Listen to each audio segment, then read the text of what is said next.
అభిమానం ఉండాలి కానీ దానికంటూ ఒక పరిధి ఉండాలి. అడ్డుగోలుగా వ్యవహరిస్తే అసలుకే ఎసరు వస్తుంది. ఇప్పుడు కన్నడ జట్టు విషయంలోనూ అదే జరుగుతుంది. కన్నడ జట్టు దాదాపు దశాబ్దానికి మించిన నిరీక్షణ తర్వాత ఐపీఎల్ ట్రోఫీని దక్కించుకుంది.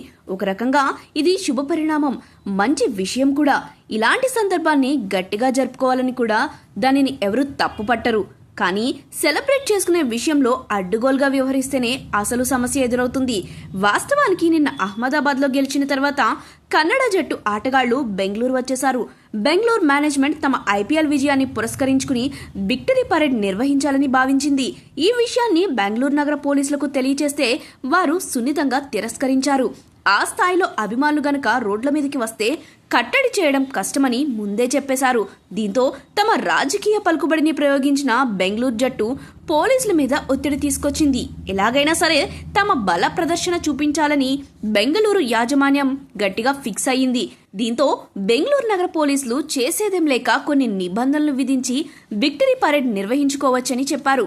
వారికి పుష్పగుచ్చాలు అందించి విధానసభ వద్దకు తోడుకుని వెళ్లారు. అక్కడి నుంచి ప్రత్యేకమైన బస్సులో కన్నడ ఆటగాళ్లు చిన్నస్వామి స్టేడియం వద్దకు బయలుదేరారు. దీంతో అభిమానులు భారీగా రోడ్ల మీదకి రావడంతో ట్రాఫిక్ ను క్రమబద్ధీకరించడం పోలీసులకు సవాలైపోయింది. అసలే బెంగళూరు నగర రోడ్లు చాలా ఇరుకుగా ఉంటాయి.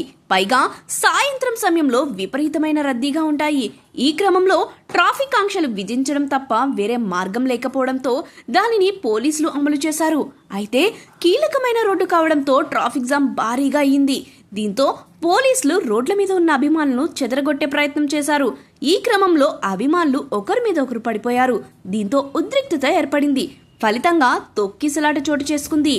దీంతో 7 అభిమానులు చనిపోయారు. 20 మంది తీవ్రంగా గాయపడ్డారు. తీవ్రంగా గాయపడిన వారిని ఆసుపత్రికి తరలించారు.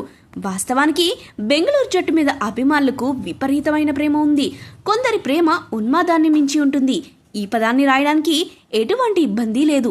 ఎందుకంటే సోషల్ మీడియాలో బెంగళూరు అభిమానులు ఎలాంటి కామెంట్స్ చేస్తారో చూస్తూనే ఉంటాం. పైగా బెంగళూరు జట్టు గెలిచిన నాటి నుంచి వారు సోషల్ మీడియాలో ఎలా రెస్పాండ్ అవుతున్నారో ప్రత్యేకంగా చెప్పాల్సిన అవసరం లేదు. ఇక అభిమానులు భారీగా రోడ్ల మీదకి రావడంతో ట్రాఫిక్ జామ్ ఏర్పడింది. దీనికి తోడు ఉచితంగా అందించే పాసుల విషయంలోనూ అభిమానుల మధ్య గొడవ చోటు చేసుకుంది. అది కాస్త తొక్కిసలాటకు కారణమైంది. అందువల్లే అభిమానులు చనిపోయారని తెలుస్తుంది. అయితే ఇంతటి దారుణం జరిగినప్పటికీ బెంగళూరు యాజమాన్యం ఇంతవరకు ఒక ప్రకటన చేయలేదు. పోలీసుల బందోబస్తు పేరుతో అభిమానుల మీద లాఠీలతో తమ కాఠిన్యాన్ని ప్రదర్శించడం విశేషం. అభిమానులు భారీగా రావాలని, విక్టరీ పరేడ్లో పాల్గొనాలని సూచించిన బెంగళూరు యాజమాన్యం చనిపోయిన అభిమానుల కుటుంబాలకు ఏం సమాధానం చెబుతుంది? వెర్రి క్రికెట్ పిచ్చుతో తమ ప్రాణాలు కోల్పోయిన ఆ యువకులకు ఎలాంటి భరోసా కల్పిస్తుంది? అందువల్లే అభిమానం ఒక స్థాయి వరకు ఉండాలి. వారు కూడా మనలాగా మనుషులే.